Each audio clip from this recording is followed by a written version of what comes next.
Isso. Pronto. Deixa eu conversar uma coisa com vocês antes. Eu deixei os slides de uma forma que dá para depois a gente colocar no espaço para a gente estudar. Vai ter um pouquinho de ações, mas as ações vão ser válidas para a gente. E esse negócio fica meio estranho. Boa noite. Que bom, né, ter vocês com a gente. Estamos hoje no nosso grupo de estudos em psicopedagogia e neuropsicopedagogia. Eu sou Tânia Ribeiro e o tema que eu fiquei para trabalhar com vocês no grupo de estudos são as provas operatórias piagetianas. Vou ler um pouquinho aqui na nossa entrada de assuntos, onde fala que as provas operatórias ali investigam os aspectos cognitivos e as funções executivas superiores. O raciocínio, a lógica, a conservação, a seriação, a superfície, as noções de combinação, permutação, quantidade, cores, volume, quantidade e espaço. Aí a questão é, por que tudo isso? Porque a gente precisa compreender como se aprende. E a gente precisa entender que as funções executivas, elas fazem com que estejamos prontos para fazer as análises quando estivermos no trabalho de orientação e também no trabalho de reflexão com o nosso aprendente. O objetivo das provas é investigar os aspectos cognitivos, as questões da inteligência. E é um teste matemático que não vai utilizar números, vai utilizar operações matemáticas, mas só as ações matemáticas. O som nervoso é uma maravilha, né? Essa é a nossa brincadeira para o próximo. Deixa eu me passar aqui. Eu coloquei como uma citação que diz assim: o psicopedagogo é como um detetive que busca pistas, procurando solucioná-las, pois algumas podem ser falsas, outras irrelevantes, mas a sua meta fundamental é investigar todo o processo de aprendizagem, levando em consideração a totalidade dos fatores nele envolvidos, para, valendo-se desta investigação, entender a constituição da dificuldade de aprendizagem. Aí a gente para pensar. Nós, psicopedagogos, trabalhamos com orientações e trabalhamos com manifestações da inteligência.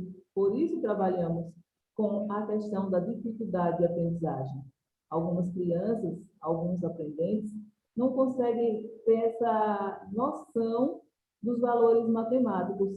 Então, as provas piagetianas foram criadas por Jean Piaget, que era um psicólogo, mas que muito contribuiu para o nosso trabalho enquanto ramo de aprendizagem. Por quê? Porque ele tinha justamente voltado as questões do desenvolvimento humano. E as questões do desenvolvimento, elas fazem parte do trabalho que nós, enquanto terapeutas da aprendizagem, precisamos aprender. Por isso que hoje a gente vai fazer um trabalho com as provas operatórias piagetianas. Tem uma questão interessante, onde nas minhas leituras eu coloquei assim: investiga-se 4 pontos no diagnóstico operatório para entender como é o raciocínio das pessoas. É importante nas provas operatórias que a gente tenha uma noção básica do argumento, do contra-argumento, da resposta do contra-argumento. Porque muitas vezes o nosso aprendente ele precisa compreender como as questões são organizadas nesse grande vínculo que se tem com as operatórias matemáticas, com esse conhecimento que ele vai transformando.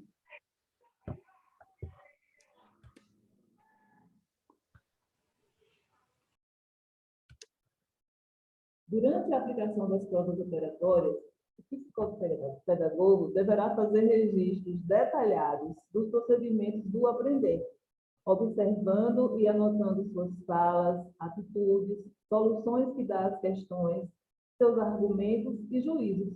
Deve haver sempre um momento de confronto em que é feita a transformação da realidade na frente da criança, a fim de observarmos o que ela entendeu no processo de conservação de números ou fica apenas no aspecto visual dos objetos.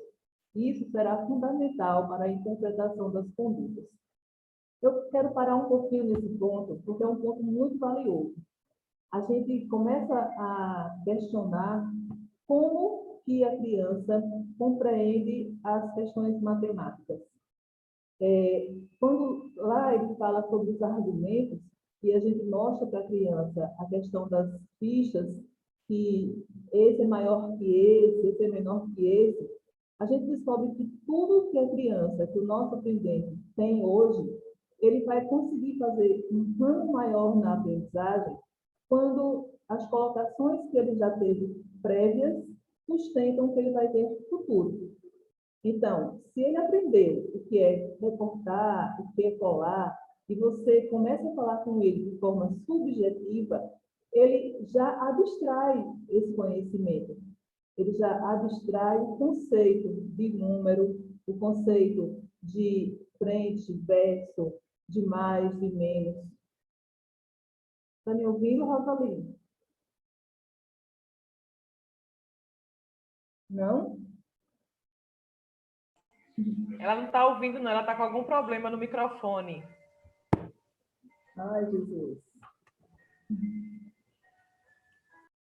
Eu vou passar o slide para ver se vai ficar melhor para ela conseguir entender. Na avaliação daquelas respostas que a gente vê que o aprendente trabalha na hora das provas, tem 3 coisas que são muito importantes que a gente saiba. Essas avaliações são divididas em 3 níveis. No nível 1, que quando a gente responde, a gente percebe se a criança não conserva o que ela aprendeu. Se ela não conserva o que ela aprendeu, e se ela não conserva, a gente percebe que a gente faz um outro argumento para saber se ela está com dificuldades no que ela vai responder ou se ela ainda realmente não compreendeu aquela questão. Por conta disso, você sempre volta para o aprendente as questões que ele precisa identificar, porque a gente não pode ficar no campo do subjetivo, eu acho que ele não fez isso porque ele não gosta dessa bolinha azul, não gosta dessa bolinha amarela.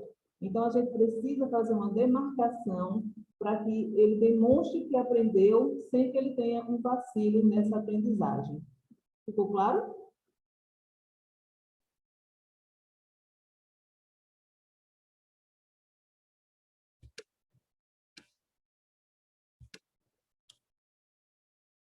Rosali consegue me ouvir? Vou passar você de novo para esse lado. Eu elenquei algumas provas que existem com as consignas. Eu achei prático que a gente fizesse isso, já que a gente quer fazer um estudo. Eu peguei essa aqui, a primeira que sempre se faz, que é dos pequenos conjuntos discretos de elementos. Nessa imagem que vocês veem aí, tem 4 imagens que são das consignas que você consegue trabalhar com o argumento e com o contra-argumento, até você perceber que a criança e o aprendente realmente conseguiu compreender essa questão. Por exemplo, o que diz? Pedir que o aluno escolha uma das coleções de ficha e as coloque lado a lado, formando uma fila. Então, a gente faz o quê? Na planilhazinha, na tábua, na mesa, a gente coloca essas fichas azuis e as fichas vermelhas, uma ao lado da outra, e pergunta para ele se tem o mesmo tamanho, se tem a mesma quantidade. E aí, ele vai dizer a você se tem, se não. Dependendo da idade, ele já vai lhe apresentar tudo de uma forma prática. Por exemplo, pergunta se as 2 filas possuem a mesma quantidade. Por que possuem a mesma quantidade? Onde tem mais? Onde tem menos? E se ele não conseguir dizer que tem diferença, ou que é igual, que é diferente, você começa a testar de uma outra forma. Se ele conservou, se ele deu uma resposta conservativa, que é a resposta do sim, está tudo certo, ele respondeu correto, você pode fazer um contra-argumento, abrir mais um pouquinho uma delas, com a possibilidade de você abrir a que está em frente a ele. Então, ele tem lá as azuis e as vermelhas. As azuis estão próximas de você e as vermelhas próximas a ele. Então, o que é que você faz? Você abre um pouco mais, dá esse espacinho maior, e ele vai identificar se tem a mesma quantidade ou se tem menos. Quem tem menos? Quem tem mais? Porque muitas vezes ele vai achar que, como está um pouco mais afastado, aquela que está mais afastada tem mais do que aquela que está mais juntinha. Mas se ele é um aluno, um aprendente que conserva, que compreende, ele vai dizer assim, as duas têm o mesmo tanto, as duas têm a mesma quantidade de fichas, porque antes, quando estavam uma do lado da outra, elas estavam do mesmo jeito. E como você não tirou nenhuma, então continua tendo a mesma quantidade. Aqui diz assim, para uma resposta não conservativa, quer dizer, se ele não sabe, aí diz, você se lembra que antes as duas fileiras tinham a mesma quantidade? O que você acha agora? Então, ele vai fazer um trabalho de análise. E você vai observar se ele vai contar, se ele vai separar, se ele vai juntar para saber que estava igual como estava antes. Após dar as fichas vermelhas para o aluno e ficar com as azuis, pergunte para ele o que eu tenho na mão. E responda sem contar. Quer dizer, se ele sabe que tinha 10 azuis e 10 vermelhas, e agora você pegou as 10 para você, quantas ficaram para ele? Quantas estão expostas lá na mesa? Se ele responde isso com clareza, ele está conservando, quer dizer, ele está compreendendo. Certinho? Deu para ouvir? Aí muda as posições, vai trabalhando com ele várias posições, Tânia? É, Essas fichas. isso. Você percebe que ele vai precisar entender que aquela quantidade, as 10 que você deu para ele, essas 10 azuis e as 10 vermelhas, digamos que ele vai compreender que é 10 sua e 10 dele. E aí, quando você coloca tudo junto, bem unidas, do mesmo parâmetro do dele, e ele vai perceber o quê? Ele vai perceber que se tem o mesmo tamanho e tem a mesma quantidade, ele vai lhe dizer que tem o mesmo tamanho, a mesma quantidade, e você pode fazer um contra-argumento com ele, dizer, e agora? E aí você separa mais um pouco, deixa um espacinho de 2 dedos, de 1 dedo, dependendo do espaço que você tem na mesa, e pergunta novamente a ele, e agora? Temos o mesmo tanto? Temos a mesma quantidade? Porque dependendo da idade da criança, a gente vai ter que começar a dizer, essas bolinhas têm o mesmo tamanho? Essas bolinhas são essas mesmas bolinhas que estavam antes? No final, você vai fazer uma outra consigna, que é pegar as azuis, colocar dentro, assim, fazer um círculozinho com as azuis todas juntas e colocar as vermelhas um pouquinho mais para fora. E perguntar novamente, você acha que nós temos a mesma quantidade de fichas? As azuis têm a mesma quantidade que a vermelha? E ele vai dizer a você que sim ou que não, e você vai fazer um contra-argumento para ele. Mas você acha que se a gente separar novamente aqui e colocar na posição inicial, vai ter o mesmo número de fichas? Como você sabe que isso vai acontecer? Então, ele vai dizer, porque quando você tinha as fichas no começo, colocou uma do lado da outra e elas tinham a mesma quantidade. Então, a gente já sabe que é um aluno que conserva, que compreende o que está sendo exposto. Basicamente a percepção do aprendente em relação à posição, a cores, a Isso. quantidade. Isso. É por isso que lá no fato, quando o Piaget explica, ele diz que para que se compreenda isso, as provas foram divididas muitas vezes em idades, para que a gente não faça uma prova e tenha uma consigna que aquela criança que o aprendente não consiga compreender.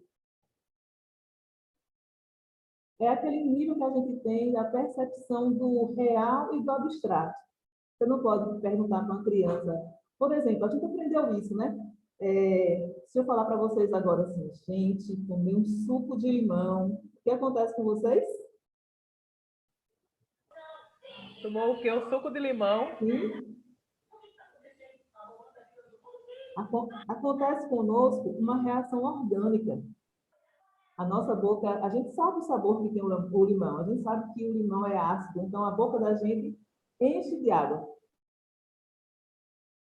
Por quê? Porque a gente já tem o conhecimento abstrato de saber o que é. Mas se eu perguntar para uma criança que nunca viu, sei lá, um jiló, aí você diz, você comeu jiló? Sabe comer jiló? Para ele, vai ser um fato que ele ainda não abstraiu, porque ele não conhece. Certo? O meu outro slide, ele fala justamente assim, ó. Eu deixei esses para que a gente conseguisse entender. É a avaliação da prova 1. A avaliação da prova 1, ela fala dos níveis de conduta não conservativas, intermediárias e conservativas. Quer dizer, quando o aluno não entende, ele não conserva. Quando ele diz mais ou menos o que ele está sabendo, é intermediária. E quando ele já sabe o que está acontecendo, é conservativa. Ele já bateu na tela ali, diz isso aqui, tem 10 fichinhas azuis e 10 fichinhas vermelhas. O aluno que não conserva, se você modifica as coisas, ele não vai resolver a questão com a ideia da quantidade. Quando ele consegue conservar, que é na intermediária, e vacila um pouco, ele está na idade entre 5 e 6 anos, ele não justifica porque consegue resolver a questão da quantidade. E as condutas conservativas, que após os 6 anos, ele tem noção da identidade. Ele sabe que não tirou e não colocou nada. Então, se tinha 10 no início, ainda continua com as 10. 10 azuis e 10 vermelhas. Alguma pergunta? Tá sendo legal aí? Ficou nervoso e tudo? Então, vamos para a próxima. Ó, essa próxima é engraçada. Tem crianças que fazem essa prova de conservação de quantidades de líquidos e você, às vezes, se surpreende com as respostas que elas manifestam. O material aqui tem um material diferente, eu peguei da internet essa imagem, mas diz assim, para ficar mais fácil, 2 garrafas plásticas de água mineral e 2 copos de tamanho diferente. Fazer a criança constatar que o recipiente a ser usado é igual. Colocar a mesma quantidade de líquido nas 2 garrafas iguais e pedir que ela coloque essa quantidade em 2 copos diferentes. O que será que acontece? A gente pergunta para a criança, se ela beber o que tem no copo número 1 e no copo número 2, estará bebendo a mesma quantidade?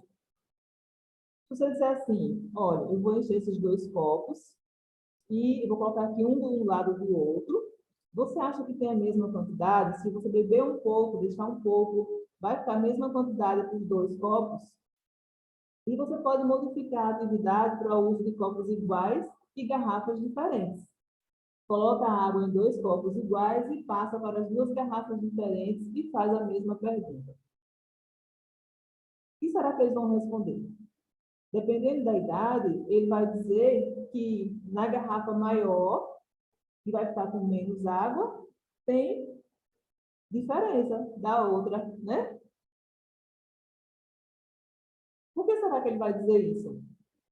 Porque os tamanhos são diferentes, às vezes a largura é diferente, e a gente precisa entender que argumentar com ele e contra-argumentar com ele vai fazer com que ele compreenda que se na garrafa que você apresentou tinha 200 ml nas 2 garrafas e os copos também cabem 200 ml, vai ter a mesma quantidade. Mas se você apresentar para ele uma garrafa de 500 ml e o copo de 200, ele vai sempre achar que no copo de 200 tem mais do que na garrafa de 500. Não é isso? Então, olha só como é interessante a avaliação.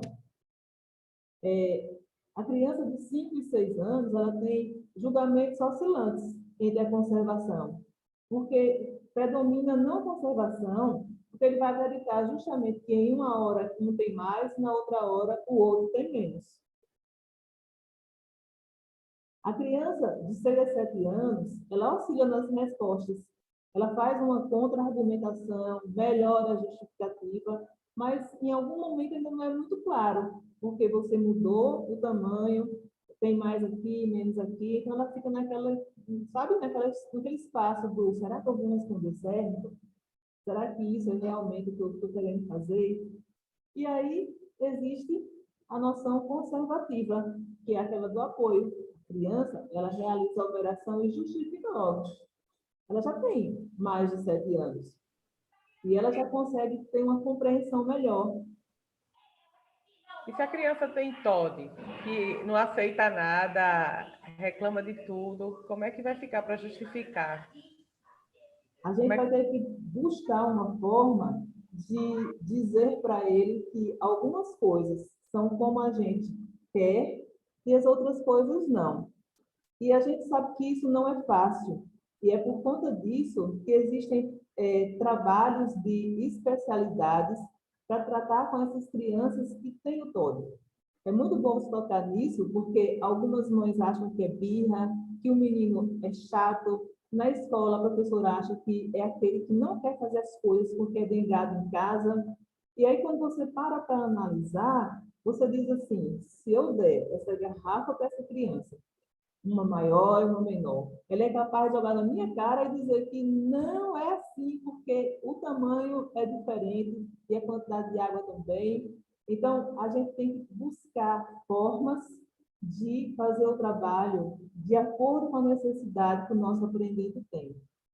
A sua pergunta é muito interessante, porque a gente precisa estar, no momento em que está fazendo as provas, cuidar do nosso aprendente e, principalmente, anotar o que está se passando.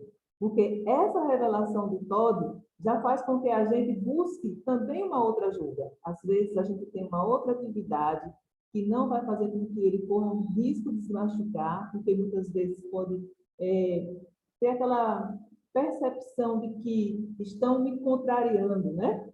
Eu quero fazer de tal jeito e eles não querem deixar. E a gente vai ter que, pode dizer,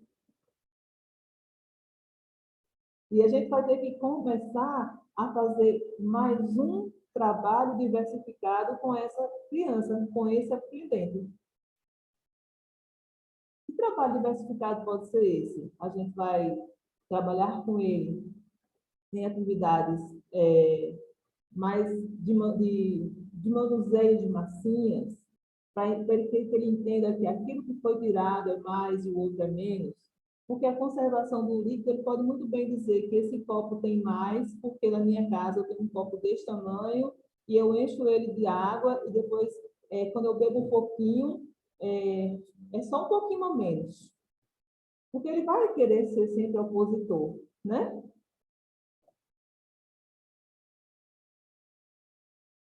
Estamos bem até aí? Beleza. Eu tenho uma parte para chegar nesse pontinho aí que diz assim, ó, as noções vão sendo construídas nas nossas memórias. Precisamos ter essas habilidades para dar continuidade nas atividades posteriores. Então, por isso que eu disse assim, que bom que você tocou nesse assunto, porque a gente às vezes tem crianças que são autistas, mas que têm um transtorno leve, né? E eles estão ali no complemento, você vai ter que observar isso. Só que lidar com diferenças em um ambiente onde você está reservado para trabalhar com aquele número de crianças e ter um local onde você vai ter um aprendente de cada vez, faz com que você tenha uma proximidade maior para resolver essas questões. É a vantagem da clínica, né? A clínica você consegue atender um de cada vez e ver as particularidades de cada um. Diferente do institucional, que tem aquela turma toda, cada Justamente. um desafio aí a vencer e a professora sozinha para dar conta. E a gente também, nesse ponto, é interessante isso, que como fala em, né, diferenças, em qualificações diversificadas, a gente também percebe que uma escola, uma instituição onde tem uma sala de atendimento educacional especializado, você tem mais uma pessoa para estar fazendo com você o trabalho da observação e o trabalho da colocação científica, porque a gente sabe que em todo esse envolvimento é necessário ter o envolvimento familiar. E a negação, em alguns momentos, para esse tipo de trabalho é muito forte. Então, o professor de AEE, o especialista em AEE, em uma escola, ele acompanha o desenvolvimento dessa criança na sala de aula. Ele é visto pelo professor em sala de aula e ele é visto por aquele especialista na necessidade que ele tem dentro da escola.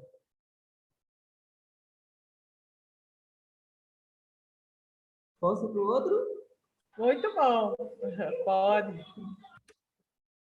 Esse aqui é interessante.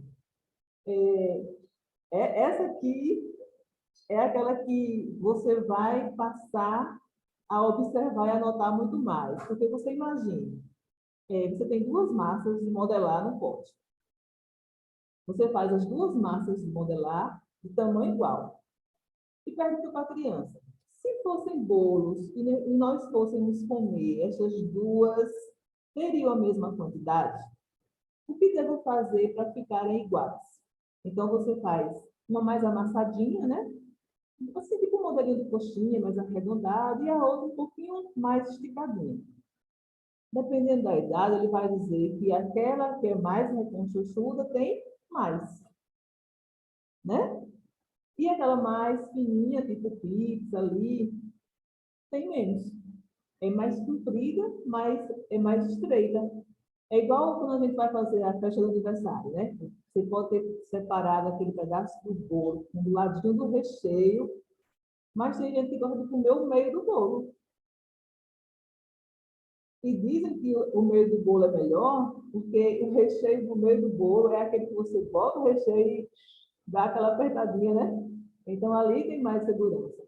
Aí você pergunta para a criança, transforme agora uma dessas bolas em uma salsicha. Aí ele vai lá, faz a salsicha e coloca uma do lado da outra. O que será que acontece? Como será que ele formaliza esse pensamento?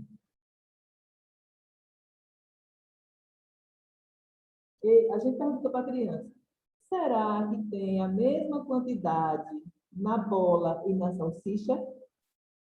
Porque ele já viu que quando você tirou das duas vasilhinhas de massa de modelar, era o mesmo tamanho, o mesmo tanto. Mas aí você já modificou a forma. Aí ele vai dizer, ah, é diferente. E aí você diz, como você sabe?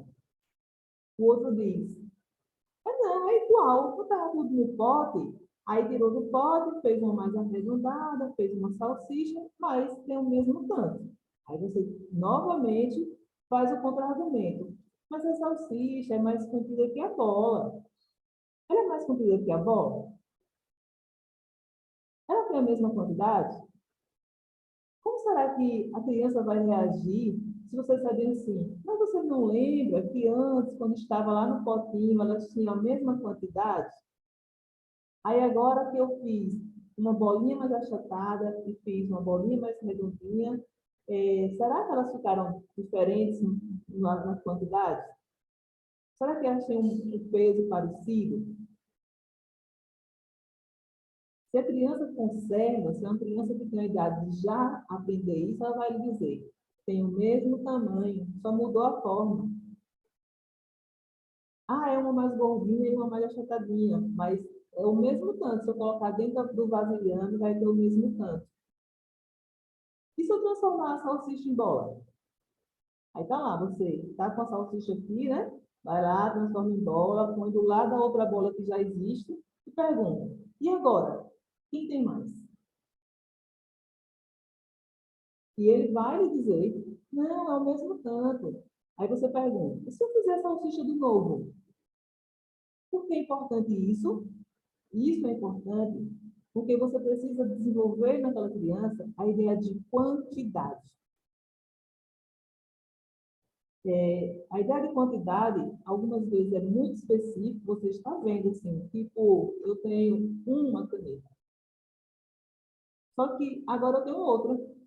Mas, ó, elas são de cores diferentes. São de formatos diferentes. E a criança, quando ela aprende a questão da quantidade, eu tenho uns amigos, tem até uma amiga que é educadora financeira, que ela vai dizer assim, se você tem R$ 1 e você tem uma única moeda de R$ 1 e você tem 10 moedas de 10 centavos, faz R$ 1. Da mesma forma. Só que para você chegar até esse ponto da criança contar os 10 centavos, saber que 10 moedas de 10 centavos faz R$ 1, a gente precisa trabalhar com ele a ideia da quantidade. Não é porque eu tenho uma moeda e tenho menos do que quem tem as 10 moedas de 10 centavos. Só que para que isso aconteça, a gente tem que entender que a criança tem que passar por essa fase da compreensão da quantidade de matéria. Porque algumas vezes você tem um potinho de areia e você tem um outro potinho da massa. Se você espalhar a areia, ela vai estar mais aberta com uma quantidade maior, visivelmente, dependendo da idade que a criança tem. Ok? E a gente não vai esquecer que é a criança fazendo essas respostas, o argumento da gente, o contra-argumento, depois um novo argumento, a gente vai fazer com que tudo esteja anotado para que a gente não perca a necessidade de fazer depois a avaliação do desempenho da criança nas provas operatórias.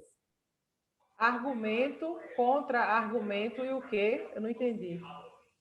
A gente faz o argumento inicial de quem tem mais. Se ele responder, a salsicha tem mais, aí você faz o contra-argumento. Mas quando eram duas bolas, não tinham o mesmo tanto? Qual é a diferença agora? Então, é o contra-argumento. Você está mostrando para ele que o entendimento que ele tem de quando tinha duas bolas precisa estar no mesmo entendimento da quantidade de matéria que tem nas duas bolas, só que agora uma está esticada, feito salsicha, e a outra continua circular como uma bola.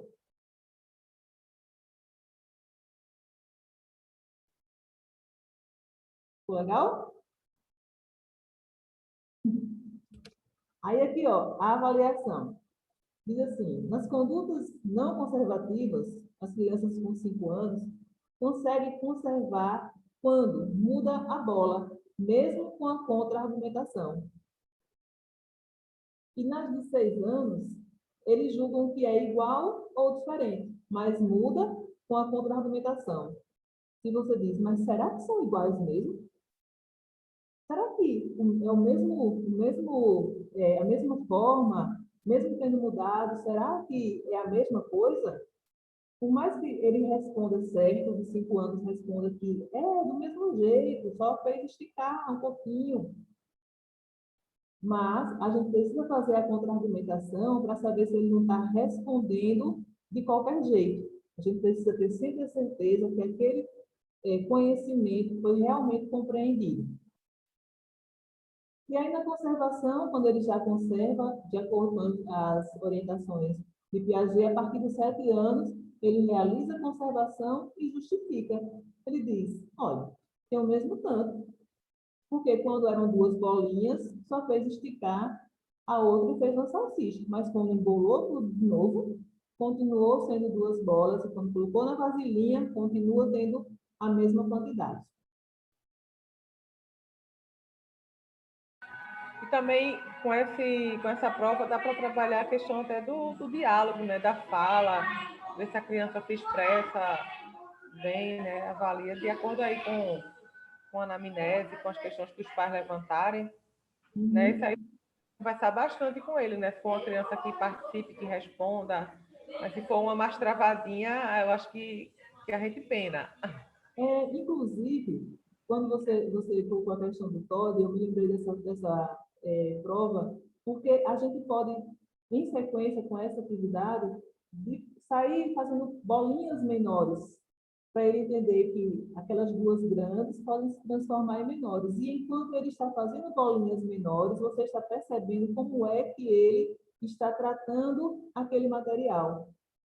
Porque a gente sabe, né, nós temos experiências disso, que as crianças refletem muitas vezes na escola o que elas recebem em casa. E quando estamos na clínica, a gente percebe que as crianças precisam mostrar que sofrem alguns tipos de impactos e que algumas vezes os pais não sabem, ou os pais sabem e não delegam a responsabilidade para aquele que precisa saber que a responsabilidade tem que ser cumprida. Por isso que nós, enquanto psicopedagogos e neuropsicopedagogos, precisamos trabalhar bastante a leitura sobre o desenvolvimento humano.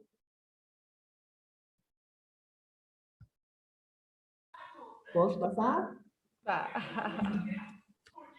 Essa aqui é interessante. Essa é a conservação de comprimento. Eu tinha um amigo que ele dizia que tinha um sobrinho que gostava de ficar enrolando um elástico. Ele dizia, porque quando ele fazia assim, o elástico ficava bem maior.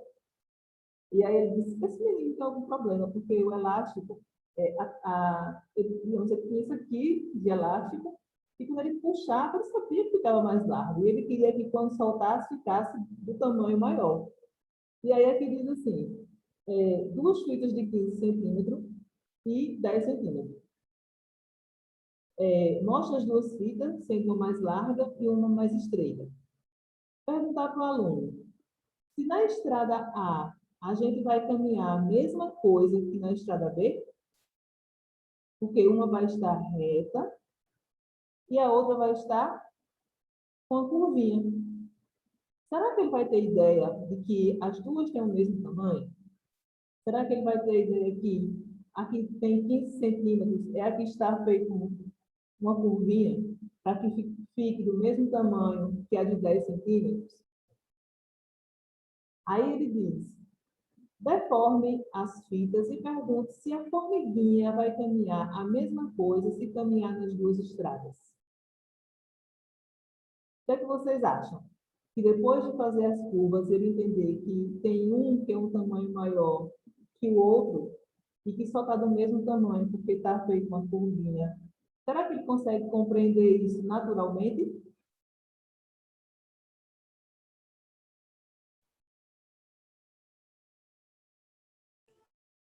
Depende da criança, né? Isso é o envolvimento da idade. Então, quando a gente percebe que ele precisa entender, a gente vai fazer sempre o contra-argumento. Argumentou, contra-argumentou e volta novamente para o argumento, até a gente perceber que ele já conseguiu compreender essa noção, a noção de conservação do comprimento. O que é longe, o que é perto, o que é grande, o que é pequeno. Por isso que Piaget fala a respeito disso, né? A gente precisa ter essas questões. A gente não pode fazer uma prova dessas com crianças de 3 anos. A gente tem que observar as fases para que essas consígnias sejam exatamente para aquele nível de 7 anos, de 5 a 7, para que ele consiga trabalhar com a gente da melhor forma essa compreensão do comprimento. Vovó mora longe, não tem nenhuma rua para a casa da vovó. Ele pode, na hora, de dizer isso. Aí você vai dizer, e você mora longe da casa da sua avó? Longe quanto? Desenha aqui. Aí ele vai desenhar. O que tiver, aí você diz, mas olha, na minha casa eu tenho que fazer uma curva. Você pode fazer esse modelinho aí, com essa curvinha, para que ele ache que as coisas podem ser tanto físicas, né, quanto abstratas. Ele não sabe o caminho da casa da sua avó, mas ele sabe o caminho da casa da avó dele.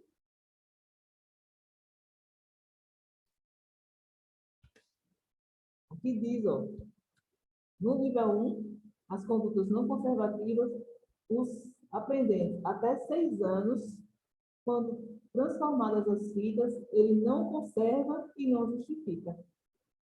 Por isso que é importante que saibamos as idades da aplicação das provas. O nível 2, após os 7 anos, ele conserva e justifica. É aquele que disse, a minha avó mora naquela rua, mas não tem curva. E quando você desenha a casa da sua avó, o espaço da sua avó com curva, ele vai dizer, eu também sei, assim, quando vamos ao supermercado, tem um espaço assim, a gente faz uma curva, menor, maior, vai fazer essa compreensão na conservação do comprimento. Tudo bem até aí? A pessoa não está nervosa mais. Essa questão da conservação do peso, ó, eu gostaria muito de trocar essa ideia com vocês. O que a gente poderia ter de instrumento no lugar dessa balança? Porque a gente sabe que muitas vezes alguém diz, pega uma ficha de EVA, pega isso de papelão, faz com outros tipos de materiais. Mas que tipo de material a gente pode fazer na prova de conservação de peso? Já que ele diz que é uma balança e 2 massas de modelado de pote.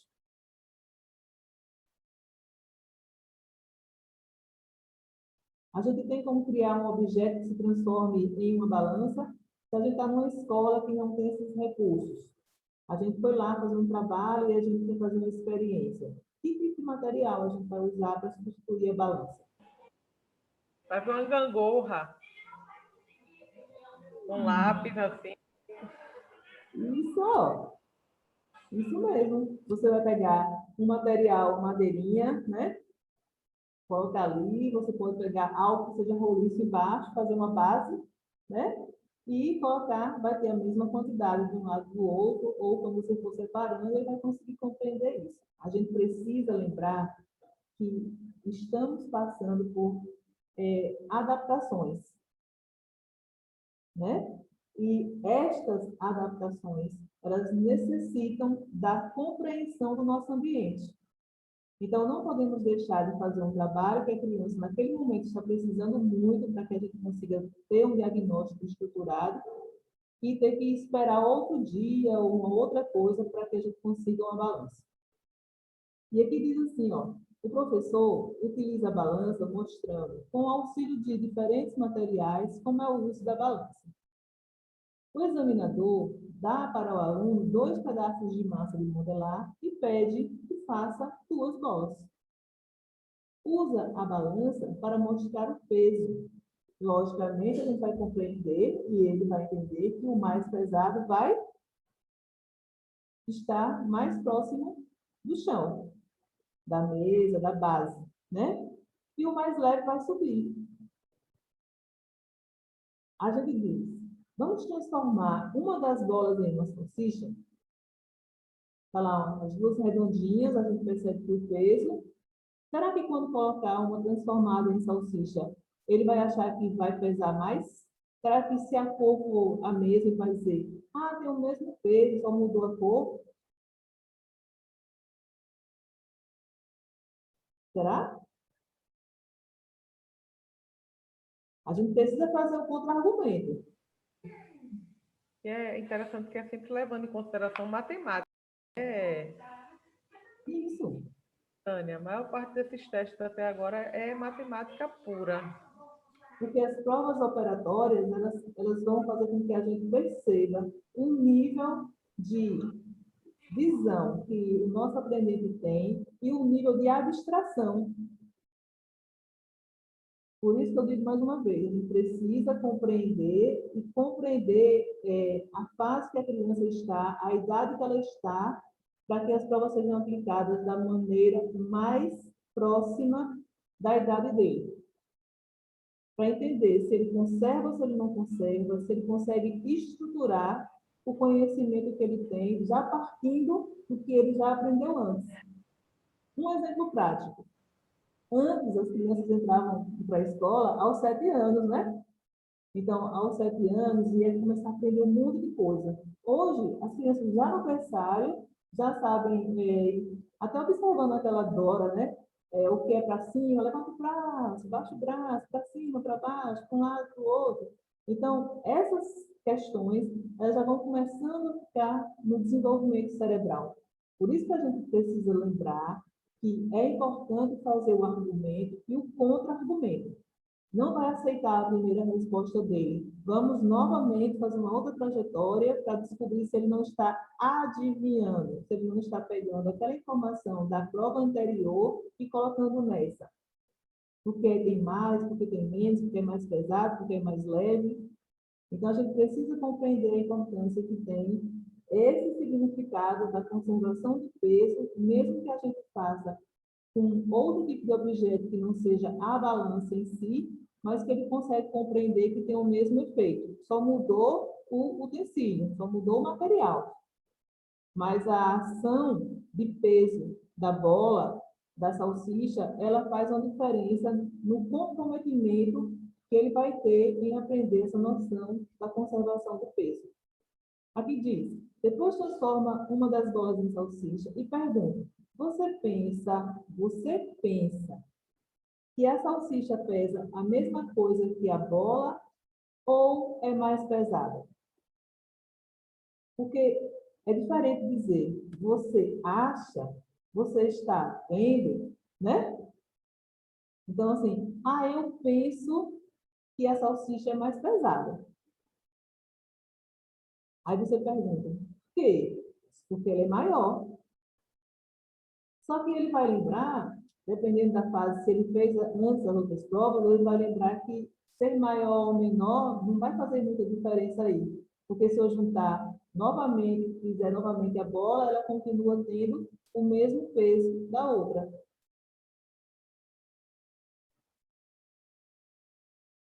Certo? Deu para compreender? Deu? Deu? Aí na avaliação diz assim, ó, a noção não conservativa, você vê como já é maior a idade, de 6 a 7 anos, o peso é julgado mais ou menos pesado em cada transformação e ele não sabe justificar o porquê. De 6 a 7. Dos 7 anos, o julgamento oscila entre conservação e não conservação. Uma hora ele vai dizer que a salsicha é mais pesada, outra hora vai dizer que a bola é mais pesada, mas ele ainda está naquela fase intermediária. A partir dos 8, os pesos são julgados iguais e ele sabe dizer por quê. Ele vai dizer, olha, é igual porque é o mesmo material, a diferença que tem aqui é que antes a gente achatou aí a outra bola, ou então a gente fez uma pizza, ou então a gente fez uma salsicha, mas é o mesmo material, é o mesmo peso. Que modo, Tânia, essas provas, elas são aplicadas logo no início, para fazer algum diagnóstico, assim, para você trabalhar, para você preparar seu plano de trabalho? Quando você faz, depois da EOCA, você já começa a perceber se já tem material suficiente para saber a defasagem que ele tem em determinada área. Então, se você organizou a EOCA e você sentou ali com ele, viu que na caixa lúdica ele pegou mais coisinhas ali, mais ligadas à leitura, e pouquíssimas coisas ligadas à área de operações, você começa a investigar o porquê. É porque meu pai não gosta de matemática. Minha mãe não sabe ensinar isso. Então, você começa a descobrir que muitas vezes não é nele, né? Não está nele o problema em não quantificar. Mas também, algumas vezes, ele não foi trabalhado para isso. E aí, quando se faz essas provas as provas operatórias, você percebe que ele vai ter uma melhor condição nos argumentos e nos contra-argumentos de compreender a necessidade que tem de formatar mesmo, de entender que aquilo ali é mais, aquilo ali é menos, até a compreensão de ontem e hoje, quando você diz, mas você pensa, mas você não vai dizer assim, você acha, porque a gente sempre fala isso, né? Assim, o achismo não vai levar ele a lugar nenhum. Mas quando você fala que ele pensa, Ele já sabe que está aqui dentro. E essa ramificação cerebral vai fazer com que a gente consiga pontuar em que nível ele está na aprendizagem.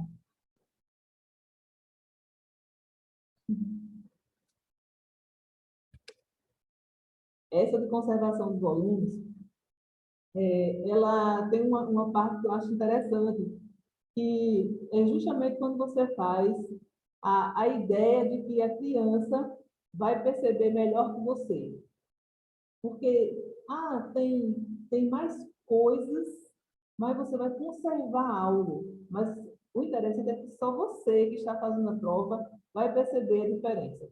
Diz assim, o professor leva o aluno a constatar a mesma quantidade de água nos 2 copos usados. Depois pede que ele faça 2 bolas iguais que tenham a mesma quantidade. O que será que vai acontecer? Depois ele pergunta, se você puser esta bola dentro do vidrinho, o que acontecerá com a água lá dentro? E aí? Ele vai dizer, vai derramar água. Ou ele vai dizer, a bola vai ficar lá dentro. Né? Ele pode dizer N coisas, mas aí ele diz, por que você acha isso? Porque a bola é grande, é pesada, derrubou a água, derramou a água. Por que será que ele diz isso?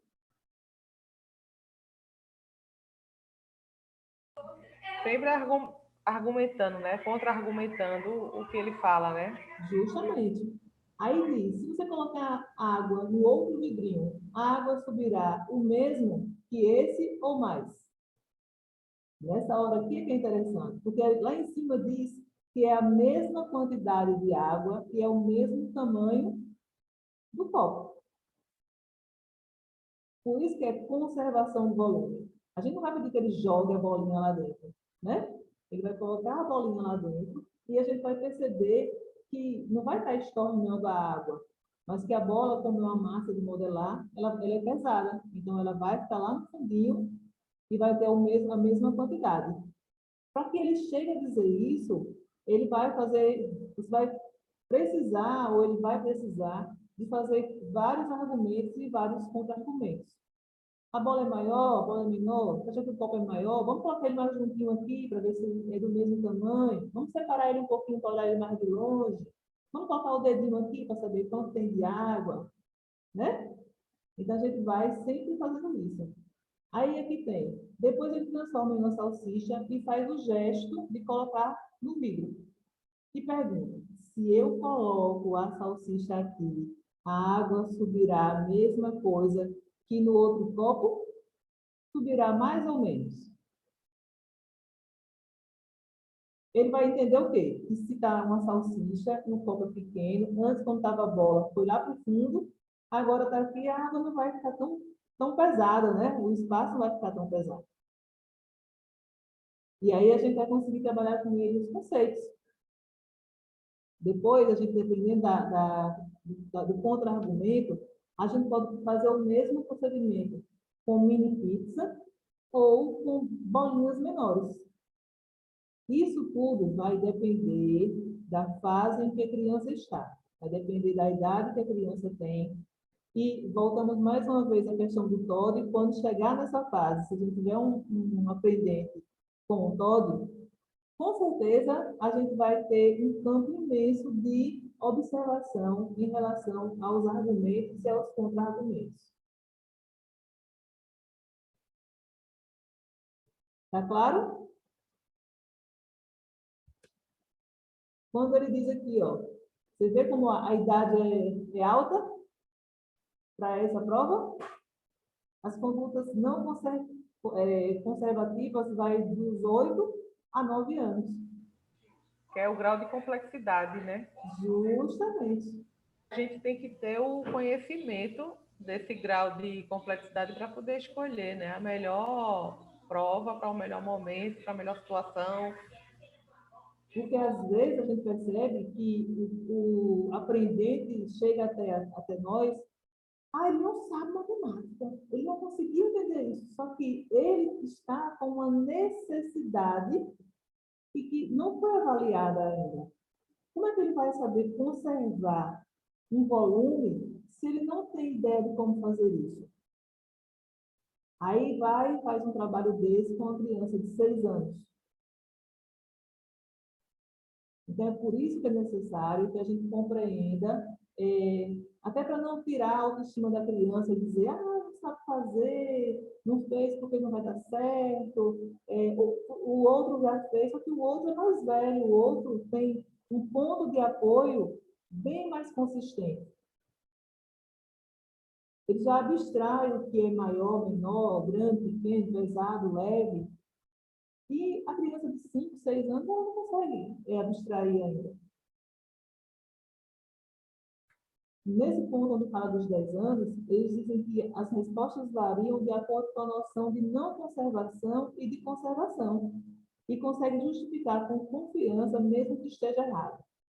Ele vai dizer, não, se a salsicha está aí dentro, ele vai ficar do mesmo jeito da bola. A água, se encher aí agora de água, se você soltar essa salsicha aí dentro, vai ficar do mesmo jeito que antes. Ele vai defender o argumento dele, né? E o de 11 a 12 anos, ele já demonstra até como é que vai ser. Porque ele já abstraiu o conteúdo, ele já abstraiu o conhecimento.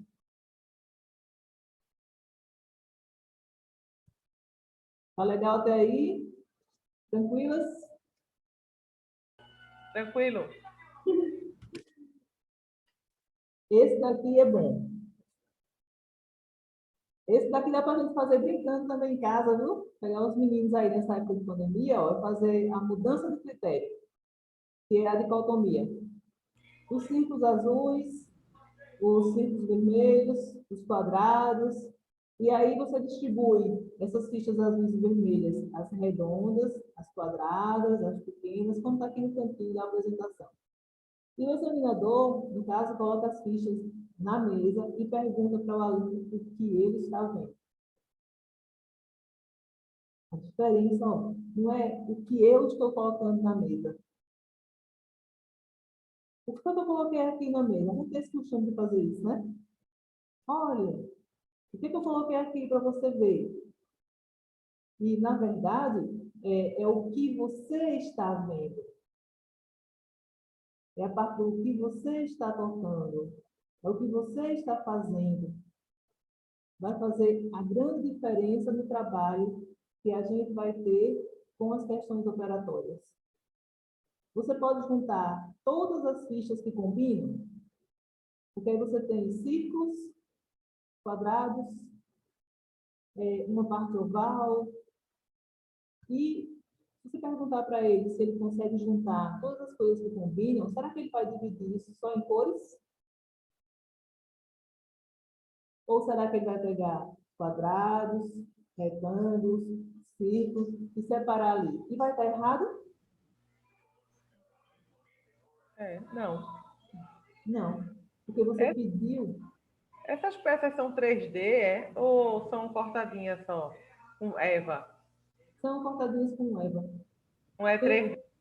Não, é 3D não. Tem um EVA mais grossinho que você consegue fazer assim. Aí vai trabalhar com ele tamanho, formas e cores. Tamanho, formas e cores. E você pode perguntar para ele o que é que tem de diferente. Eles vão dizer, ó, essas aqui são azuis, aqui são vermelhas, né? E tem uma coisa que é interessante, que você já consegue trabalhar a forma. Dizer, isso aqui é um quadrado, isso aqui é um círculo. É essa base que a gente vai tendo da mudança do critério. E onde vem a mudança do critério? É assim, ponha junto todos que são iguais. Ponha junto todos que têm a mesma coisa igual. Quer dizer, a mesma coisa igual. A mesma cor, a mesma forma, né? Só que você não falou assim, bote a mesma forma, todos que têm a mesma forma. Então, ele vai fazer o trabalho diferenciado nesse caso, quando você diz, coloque o que tem alguma coisa igual. Ele tem a opção de dizer a você se vai ser círculo, se vai ser triângulo, se vai ser quadrado. Mas você vai fazer um outro argumento para ele.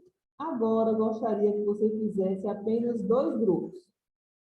Como a gente tem só azul e vermelho, a nossa ideia é que ele vai pegar, separe tudo que é igual ao vermelho e tudo que é igual ao azul. Por isso que se pergunta o que você está vendo. E por isso que depois pede que ponha tudo junto e depois separe o que tem formas iguais, formas diferentes. E aí diz assim também, ó, como a gente poderia chamar esse monte? Quando você separou lá tudo igual, então ele vai dizer assim, ah, o monte do vermelho, o monte do azul. Se em algum momento separou só retângulos, triângulos, ele vai dizer, aqui é o número 1, triângulo, aqui é o número 2, retângulo. Então, ele vai fazer essa dicotomia, ele vai diferenciar as coisas. Aí, no nosso contra-argumento, a gente diz, será que você poderia arrumar em 2 grupos diferentes destes? Ele pode separar, juntar azul com vermelho, todos os quadrados, círculos azuis e vermelhos, né? Ele vai estar fazendo uma diferença do que não está mais solto, ele está agregando.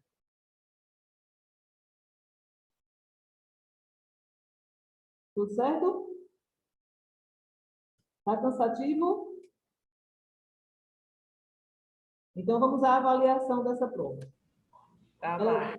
Os alunos de 4 a 5 anos, ó, eles classificam por características, mudando o critério e não utilizando todas as possibilidades. Por quê?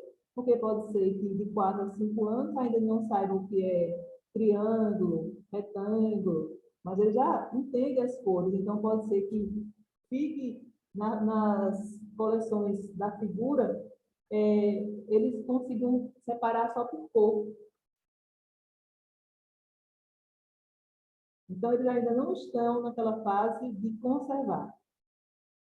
O início da classificação, os alunos, os aprendizes de 5 a 6 anos, eles classificam por critérios diferentes, mas não antecipa o uso do critério. Ele vai separando ali, mas não vai lhe dizendo, eu vou botar aqui primeiro os vermelhos quadrados, aqui eu vou botar aqui os azuis quadrados. Ele vai fazendo. Ele faz a classificação por critérios diferentes. E quando tem a dicotomia segundo 3 critérios, que é aquele outro, né, de separar, de nomear, então, esses, após os 7 anos, eles realizam a classificação dos critérios e antecipam o uso. Algumas vezes, já no começo da sua pergunta, ele já está separando ali o que é azul para um lado, o que é vermelho para o outro, o que é círculo, e vai já separando isso. Então, já vai antecipando o uso do material.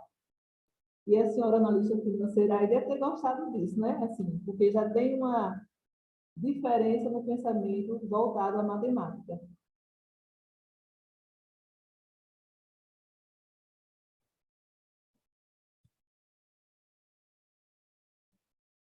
Prontinho? Essa da inclusão de classes, eu tinha um amigo que dizia que essa aqui é a voltada para o raciocínio lógico. Por quê?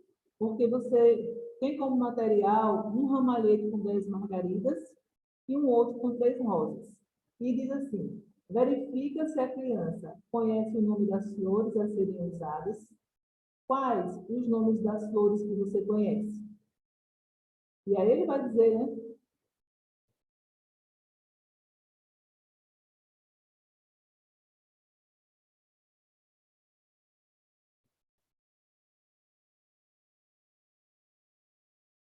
Aí ele vai perguntar das margaridas e das rosas. A sua consigna será perguntar se neste ramo há mais margaridas ou rosas. Então, quando você for fazer essa separação, você diz que vai precisar de um ramo só de margaridas e pedir que ele separe só as margaridas. E perguntar qual é o ramo que tem mais, de margarida ou de rosas. Na verdade, você tem um ramalhete com 10 margaridas e tem 3 rosas separadas. E aí você pergunta, quando você diz para ele quem tem mais, você pergunta por quê. se eu dou para você as margaridas, o que fica no outro ramo? Ficam as rosas, né? Por quê? Eu vou fazer, então, um ramo só de margaridas, e você fica com as rosas. Quem vai fazer o ramo maior? E aí, o contra-argumento. Como você sabe disso?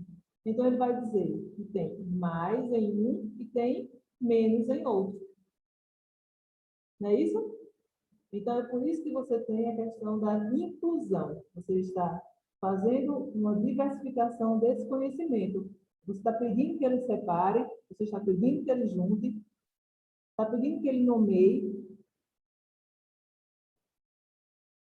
Ficou prático? O raciocínio lógico para a criança. Vamos ver até que idade ele vai? Vou mudar para esse lado. Ó, o nível 1 fala da ausência de quantificação inclusiva. Quer dizer, o de 5 a 6 anos identifica que há mais margaridas do que rosas, mas erra na subtração das classes. Mas essas respostas, Tânia, sempre está dentro de um nível de aprendizagem correto, né? Se a pessoa tiver situado com a aprendizagem dele esteja no nível correto, conforme o Isso, próprio Piaget define. Não é? Tem que ser aí no mínimo aí. Se você tiver uma criança de 7 anos que ele erra na quantidade, não sabe subtrair, aí já vai chamar sua atenção, né? justamente. É aquela história que você não vai dizer para ele, olha, aqui tem 10 menos 3 é 7.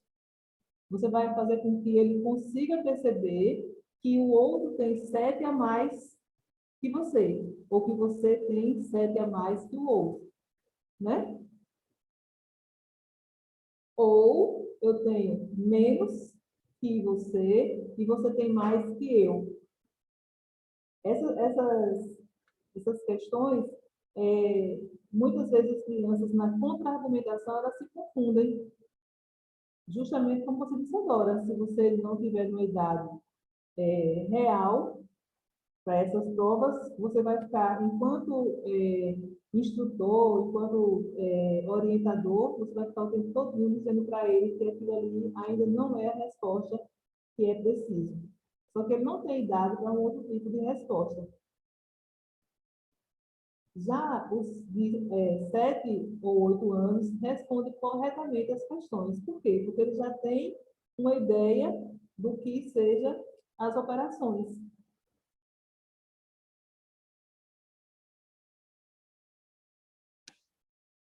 Essa da interseção de classes, ela lhe dá um material que é interessante, que são as fichas redondas amarelas, as fichas quadradas azuis, né, que também podem não ser. Você vai fazendo uma transformação. Deixa eu virar aqui.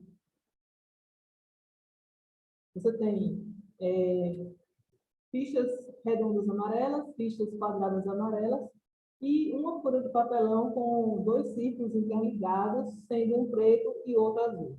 A minha imagem aí não diz nada disso, eu devia estar com dicotomia na hora. Não é só para a gente conseguir compreender isso. Aí diz assim, ó, coloque o círculo da prova com as fichas redondas amarelas no meio da junção dos 2 círculos, por fora deixa as redondas vermelhas e as quadradas amarelas, vermelhas e amarelas. Perguntar por que o aluno acha que eu deixei as redondas amarelas no meio. Depois, há mais fichas vermelhas ou amarelas? Há mais fichas quadradas ou redondas? Há mais fichas redondas do que amarelas? A gente está fazendo umas consignas que vai, mais uma vez, nos levar à questão do raciocínio lógico. Por que será que no pedido do material pede fichas redondas amarelas e fichas quadradas amarelas? Mas existe os dois círculos interligados, sendo um preto e outro azul.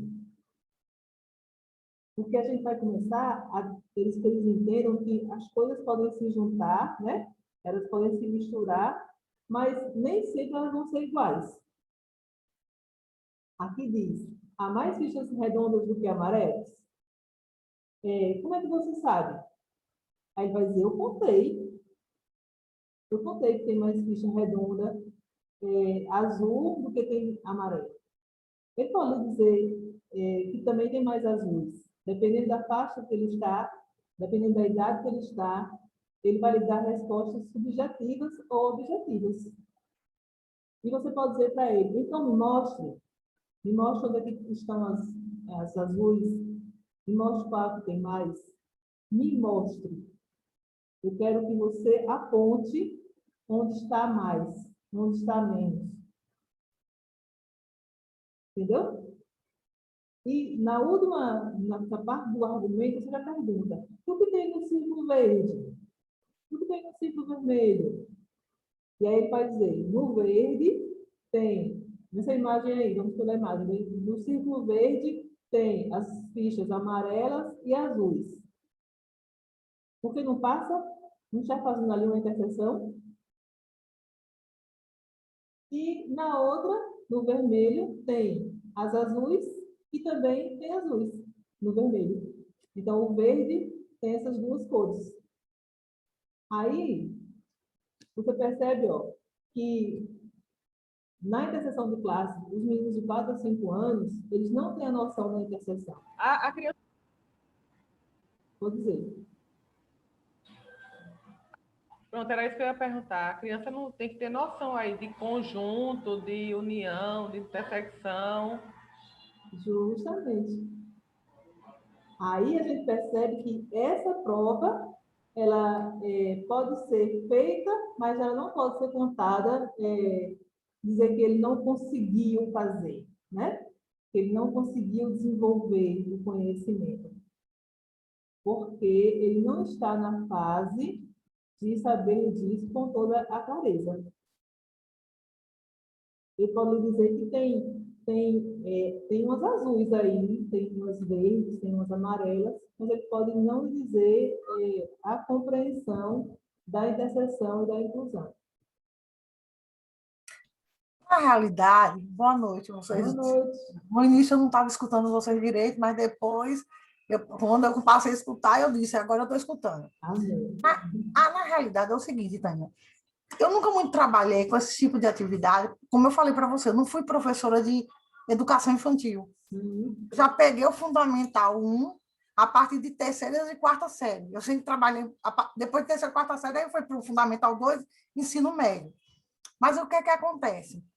Mas eu sei, eu me recordo, algum tempo atrás, desses tipos de atividades que eram feitas com as crianças menores. Eu via professoras fazendo trabalhos assim, como você botou, de conservação, né, de pegar os copos, de fazer isso e tudo. Eu sei que está ligado aos estágios de Jean Piaget, pré-operatórios, né, de Jean Piaget, porque a criança passa por estágios de desenvolvimento, que ela sai do pré-operatório dos 2 aos 7, e depois do 7 é o operatório formal. Ela consegue vislumbrar isso, né?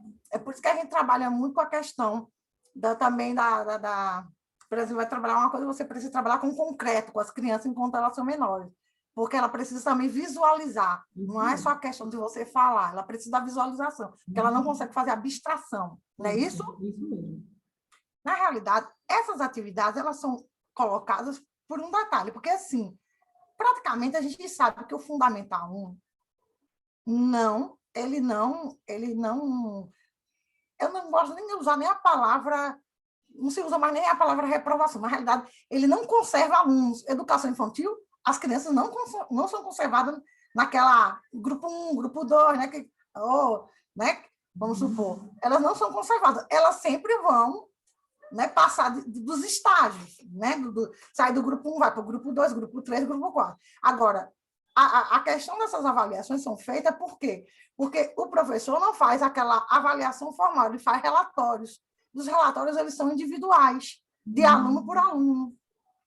Se você tiver um número de alunos menor, beleza, mas normalmente, quando a pessoa trabalha voltada com esse tipo de coisa, uma escola que está preocupada com essa questão da qualidade e não da quantidade, ela trabalha com esse tipo de avaliações, porque ela precisa diagnosticar cada aluno, né, individual, porque cada ser humano é diferente e aprende de forma diferente, não é isso? Então, pode ser que esteja mais avançado, outro não. Não quer dizer que ele não vai aprender, vai, porque ninguém fica estagnado, né? Mas, enfim, o legal é que, por causa disso, é que a gente consegue, nós, como os professores, conseguimos fazer os diagnósticos, né? A ficha diagnóstica daquele aluno, ele vai ser passado, né? Porque ele vai ser, eu digo passado assim, ele vai para outro nível, né?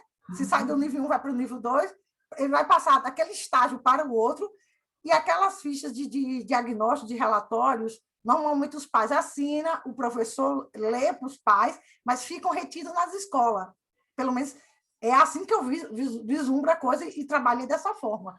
Por quê? Porque aquilo já vai ser passado para o professor, que já vai pegar ele lá no outro estágio, no grupo 2, ou grupo 3, ou grupo 4, e já vai saber em que pé está o nível de desenvolvimento desse aluno, dessa criança, até para saber o que é que precisa ser trabalhado mais com ela, né? O que não tem, assim, a outra, se há dificuldade em outras coisas. Então, você identificar cada ponto de dificuldade de cada um para saber o que é que vai ser trabalhado por cada um, o que é que cada um precisa, né? Para dar aquele salto, né? na questão da aprendizagem em si.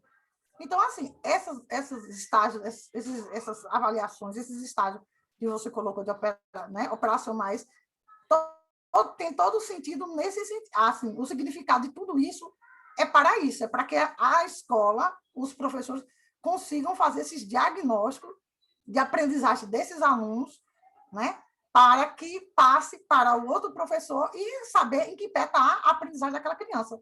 Entendeu? E passa para esses pais. Olha, seu filho ele não consegue fazer isso, mas isso não quer dizer que ele vai ficar retido.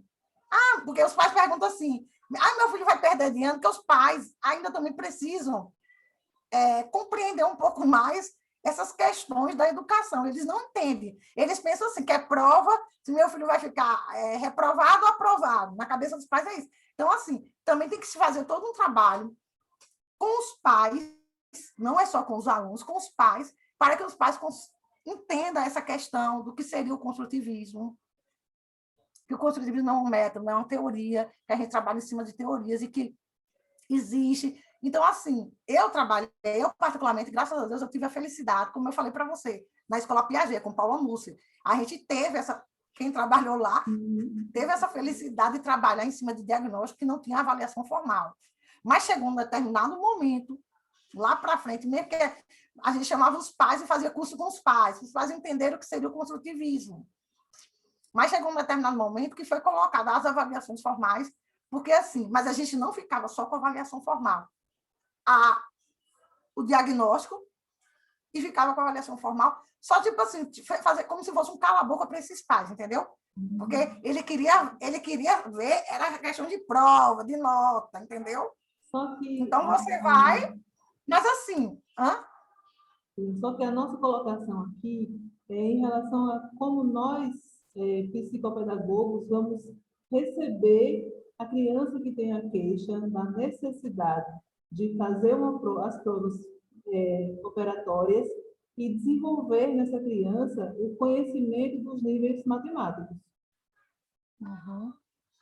Porque, assim, eu acho que a questão pelo menos assim, da psicopedagogia, é que você, quando você está trabalhando com clínica, creio, eu nunca tive clínica, mas eu deduzo o seguinte, seu olhar vai ser individual. Na escola, seu olhar é o coletivo, é o todo. Quando você está em clínica, você está com aquela pessoa, vai ser um individual. Só que tem um detalhe, nesse individual, a gente sabe também que existe a família por trás. Então, não é literalmente individual, assim, por si só. Se você parar para pensar, que a criança já nasce em todo um contexto social, que é a família. Ela já traz as aprendizagens do seu contexto social. Entendeu? Então, assim, ela já carrega em si o que aprendeu em casa. Mas, assim, o olhar vai ser diferenciado. Quando você trabalha com instituição, quando você trabalha numa clínica. Você vai ter que ter um olhar diferenciado para isso. Para trabalhar determinadas coisas, sim, fazer esse tipo de atividades, perceber em que estágio está e fazer com que ela salte, né? Dê um pulo. Você vai ter que trabalhar, porque eu percebi também lá eu estava observando o e-mail da gente, eu sempre entro, o e-mail da gente coletivo. As atividades que você coloca lá. Eu dou uma rápida olhada, eu não vou dizer que eu fico observando tudo. Outro dia eu só peguei um livro para ler, só que eu gostei tanto que eu quis ler o livro todo, quase eu li todo. Eu achei tão interessante a linguagem rápida, fácil, e comecei a ler. Eu me interessei tanto que o livro, acho que tinha 100 e poucas páginas, eu cheguei a 90 e poucas páginas. Eu vou ler depois o restante, porque eu gostei muito do livro. Mas, enfim, aquelas atividades também que a gente pode, individualmente, quando estiver na clínica, também pode ser passado para saber em que pé está também essa criança, não é isso? Isso. E assim, que você está dando aí a questão do conceito, isso que você está dando é conceito. Aquelas atividades já seria a prática da coisa, não é isso? Isso mesmo. Nessa parte das avaliações das provas... Está cortando. Estão me ouvindo agora? Eu estou escutando você um pouco ruim, eu não sei se vocês escutaram bem, mas a sua fala, Tânia, está meio... Agora saiu cortada, e eu tenho escutado assim, sua voz não está muito nítida para mim, entendeu? Desde a hora que você está explicando, eu passei a escutar, mas não muito nítido. Se puder encostar mais um pouquinho. E agora? Está tranquilo? Vá, fala. O que eu ia dizer é o seguinte, que quando a gente faz esse trabalho de avaliação, tanto que a gente venha fazer na escola e no consultório, a gente precisa trabalhar as provas projetivas para que a criança tenha esse nível maior de maturação, que ele consiga perceber o abstrato. E quando você falou assim, são atividades que podem fazer na clínica e atividades que podem ter na escola. Sim, até porque elas são atividades que vão envolver a sua percepção de como está o conhecimento da criança, de como é que está a aprendizagem dela, tanto no seu espaço enquanto psicopedagogo neuro na clínica, ou a atividade que consta que ele faça ou não no ambiente escolar. Uhum. O que eu percebo, Tânia, eu concordo em parte aqui com Rosalie. Eu acho que esses testes, eles são puramente clínicas. A professora na escola, ela não tem condições de aplicar isso. Não. Que a escola seja uma escola particular, com a mensalidade alta, que tenha lá um atendimento especializado, né, o EAA, lá, mas ela não vai ter condições, porque a escola tem 300 alunos, né? Em cada 2, 3 alunos com esse grau aí de dificuldade que vai para a coordenação, ela não vai conseguir fazer essa avaliação. O que eles chamam hoje só um minutinho, eles chamam os pais e orientam que você procure um neurologista, um psicólogo, um psicopedagogo, né, para ajudar nesse processo de aprendizagem. É verdade, porque assim, atualmente eles abarrotam. Naquela época abarrotava, só que assim, a minha experiência foi diferenciada, porque a gente trabalhava com 15 alunos por sala, a gente tinha um limite. E além de trabalhar na época na Piaget, com o Paulo, foi assim. Por isso que eu digo, graças a Deus, eu tive a felicidade de já... A primeira escola que eu trabalhei foi uma escola já nesse suporte, assim. E assim, a gente trabalhava por 15, não podia pegar mais do que isso. E além da gente ser a professora regente, né, eu tinha a estagiária que trabalhava comigo, com 15 alunos, mas eu tinha minha estagiária, cada qual tinha suas estagiárias. Então, assim, para a gente foi muito válido, a gente cresceu muito nessa escola, entendeu? Quem trabalhou lá cresceu muito, assim, porque foi, sabe? E eram, assim, cursos e cursos que eram oferecidos para os professores. Na época, eu ainda nem estava lá, mas as meninas que entraram anterior a mim, um pouco antes, elas vieram para Salvador, a escola pagou passagem para vir para Salvador, que Emília Ferreiro, a discípula de Piaget, estava aqui em Salvador dando um curso, e as meninas vieram por conta da escola fazer cursos com Emília Ferreira. Eu me lembro muito bem. As meninas têm certificado, tudo. Eu não tenho. Eu digo, eu não peguei. Eu até brincava com as meninas, eu queria estar aí na época, trabalhando aí. As meninas davam risada, entendeu? Mas, assim, investia nos professores e fazia de uma forma muito legal, porque, assim, não abarrotava salas, era 15 alunos e acabou fechado. Assim, não estava com aquela preocupação de ter uma escola cheia de alunos, mas sim com o número de alunos que o pouco que a gente trabalhasse, mas trabalhasse de uma forma legal, correta. Também, assim, Paula também, além dela ser pedagoga, você sabe que hoje ela tem um consultório dela, acho que em Petrolina.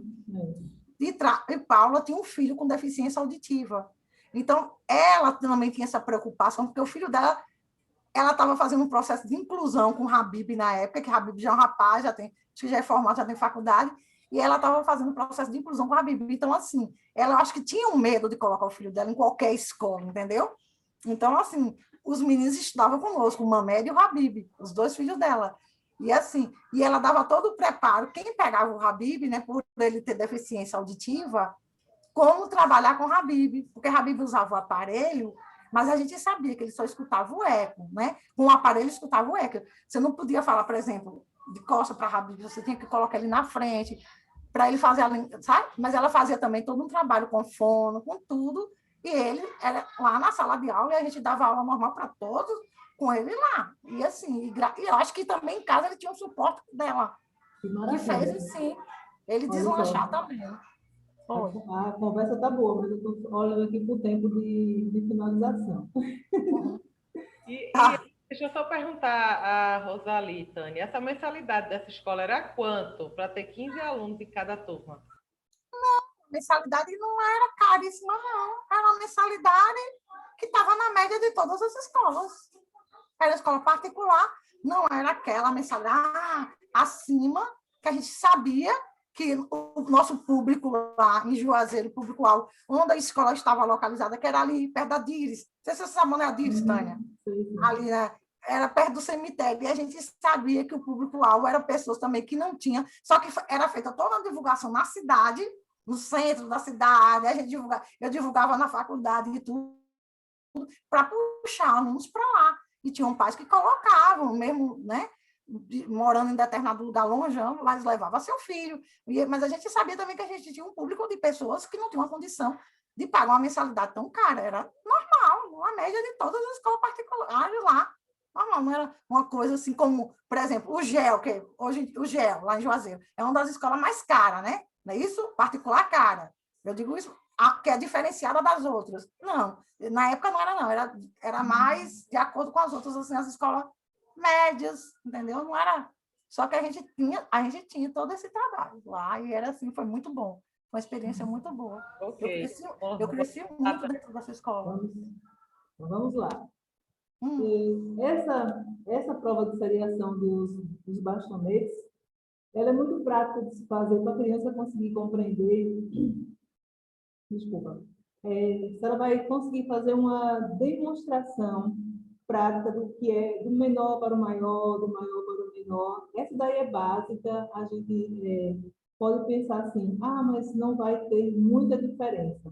Mas, mais uma vez, tem uma chamadinha muito importante, que é assim, os nossos aprendentes, eles não são forçados a responder. A gente usa o argumento e o contra-argumento, e novamente um outro argumento, justamente para que ele se sinta mais aproximado. Porque, como disse Rosalie aí, muitas vezes a criança não é percebida em casa, né? Então, a gente vai querer chamar a atenção. Então, diz assim, ó, do material em desordem, você não vai dar ele arrumadinho, né? Então, essa questão do desordem já me chama a atenção. Você pede que ele monte, pede que ele faça uma escadinha, que coloque do maior para o menor, e se ele não souber demonstrar, só com 3 pauzinhos, pede que ele feche os olhos e retire um dos bastonetes, depois pede que ele coloque no lugar correto, onde ele tirou, porque é um maiorzinho, um menorzinho.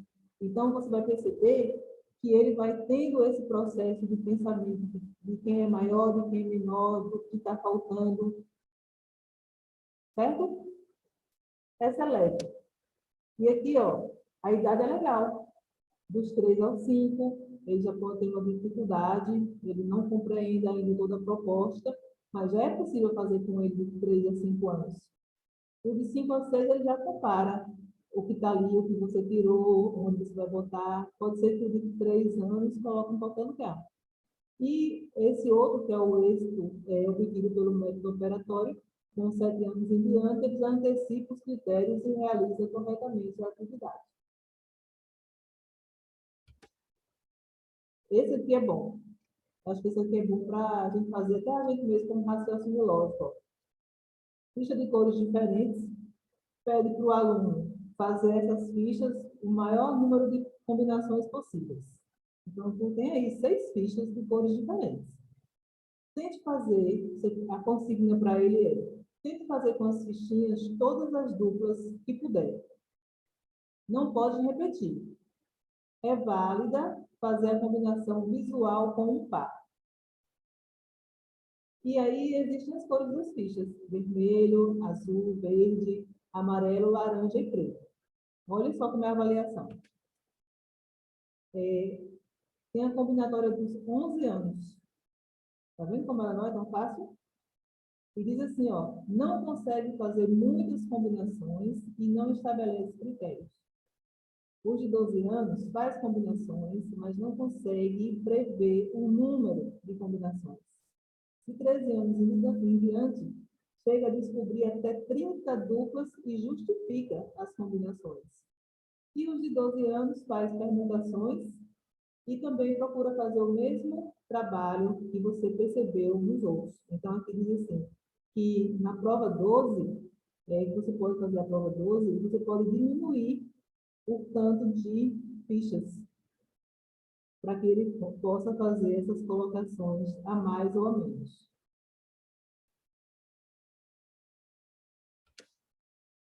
E aí eu termino a minha apresentação. Como é que vocês estão? Foi legal? Vocês gostaram? Foi ótimo. Perguntas ainda. Conte aí, pode dizer. Você se deu muito bem. Que Eu gostei. bom! Eu gostei. Essas provas já seriam intervenções? Sim, já seriam intervenções. Já seriam. Quando você faz o trabalho, o exemplo de Rosalie, ela coloca porque ela trabalhou em uma escola que tinha a base piagetiana. Então, tudo ali girava em torno disso. No nosso caso, são intervenções por quê? Porque a gente passa lá pelas visões da anamnese, passa pela EOCA, passa pelas entrevistas, e aí a gente já vai pontuar esses materiais de acordo com as idades e de acordo com a necessidade que o nosso atendente venha a ter. O que eu gostei dessa apresentação, eu nunca tinha parado para ler direitinho, acompanhar realmente, como é fácil fazer o material, né? O material para as provas operatórias. E Justamente. coisa mais barata, porque eu estava olhando umas torres aí que eu vi um vídeo, esqueci o nome agora, a Torre de Torre Paris, de Londres. de Londres. E assim, cada joguinho que eu tinha visto era coisa de R$ 150. É uma torre só para fazer. E esse aí só com EVA, né, com papel, com outros produtos. Palitos de picolé, Palito de palito de colher. você trabalha com tudo. Com Na tudo. época, a escola, lá no Piaget, a Paula fez um quartinho, que era só o quartinho da sucata. E a gente colocou o nome, quartinho da sucata. Aí os alunos levavam o material, a gente pedia os pais colaboravam muito com o material, garrafa PET, tanta coisa, a gente botava ali, que era o quartinho da sucata, que era bem miudinho assim, mas assim, era grandinho, era de uns 2 metros, entendeu? E ali a gente, era tanta coisa, que toda vez que a gente ia trabalhar, a gente pegava lá, ia lá para o quartinho, estou precisando trabalhar com tal coisa. Os professores iam para o quartinho da sucata, que sabia que ia achar lá palito, ia achar tudo, entendeu? E a gente preparava o material, eu lembro, principalmente as meninas que trabalhavam com os meninos de educação infantil, elas preparando material, os palitos, fazendo para fazer essa avaliação de conservação, né? Para ver se eles, como é que eles identificavam, os copos descartáveis, tudo era ali. Elas iam para o quarto, aí a gente tinha o quartinho da sucata, que era, e sempre vira e mexe, a gente pedia material, era abarrotado de coisa. Que quando eu entrava lá, eu dizia, meu Deus, aí mandava a menina lá faxinar, porque as coisas só ficavam em tempo de cair, às vezes, em cima da gente. Eu dizia, porque enchia tanto, os pais contribuíam, colaboravam tanto com isso, para mandar essas coisas, que para eles não prestava, para a gente era alguma coisa, né? As caixas de papelão, tudo a gente pedia. Eu já guardo coisa. Vendo esse negócio aí é que dá ideia mesmo de fazer. Tem Mas, uma coisa Tânia, olha, engraçada, olha. Minha amiga, ela até hoje, ela foi discípula lá de Paula, e até hoje ela fica dizendo assim, Tânia, quando você vir para Juazeiro, olha, lembre dos meninos, viu? Aí eu tudo lembro dos meninos, eram os meninos da minha casa de Juazeiro, porque assim, ela guarda caixa de fósforo, rolinho de papel higiênico para fazer jogos. E é muito prático. Dá para você desenvolver aqueles joguinhos lúdicos e principalmente em raciocínio lógico. Eu cortei sua fala, Nilma, desculpa.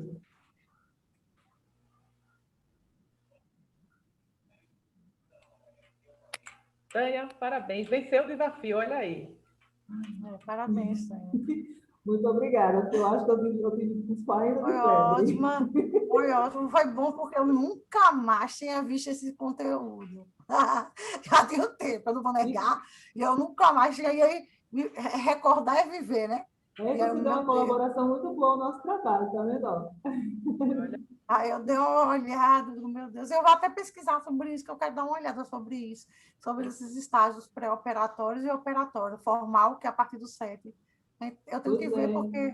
eu Né? espero ver quem vai trabalhar a projetiva, porque a projetiva já está mais no sócio-afetivo. Ah, o quê? As provas projetivas elas já estão no âmbito do afetivo.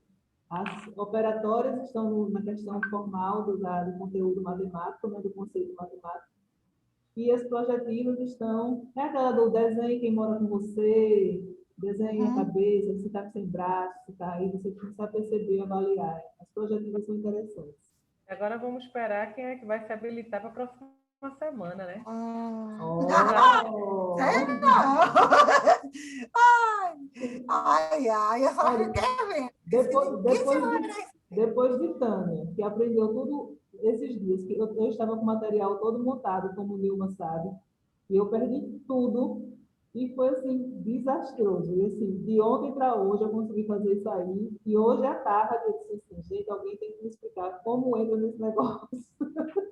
Tá vendo como é bom? Pois Poxa, é. tira a tela para a gente tirar uma foto. Ai, meu Hum? Deus. Como é que eu faço isso? Tira essa tela, interrompe O o compartilhamento. compartilhamento. Isso, agora todo mundo sorrindo. E a gente faz a falta onde? Pronto, já fiz e já mandei. Que linda! Sei não, viu? Olha, muito obrigada a vocês, Eu ainda, não- tá? ainda não, E eu depois ainda não fiz a experiência com o Lorenzo, eu não. mando o material para o e-mail, posto lá no e-mail, viu? Hum? Quando terminar, tu salva, que a gente coloca lá no YouTube amanhã. Onde é que eu salvo isso? Eu vou clicar em mais? Quando Não. encerrar, não, Sim, quando você encerrar, certo. aí ele pedir para salvar, para converter, aí você converte. Tá bom, então. Vai ser muito engraçado isso. Fiquem com Deus. E a gente aprende Boa que noite, todos os sextou. dias À noite. A gente aprende que todos os dias é um novo dia, né? Então, hoje foi o meu novo dia. Gratidão. Amém. Para todos nós, né? Estávamos aqui também aprendendo. Gratidão a você também. Aprendi hoje. Não tinha estudado isso, não. Tinha só ouvido falar, mas não tinha parado. Sabe aquele artigo que você pede e guarda? Vou ler. Mas não tinha lido ainda. Mas Foi ótimo. como é Obrigadão, sua área, Tânia. eu tenho certeza que você vai fazer uma renovação dessa proposta. Vamos embora. Viu? Pois um beijo Meu, grande, boa noite para vocês, bom final de semana. bom final de semana. Para todas nós, com Amém. certeza. Amém. É verdade. Vai também, pode desligar se quiser. Vou encerrar.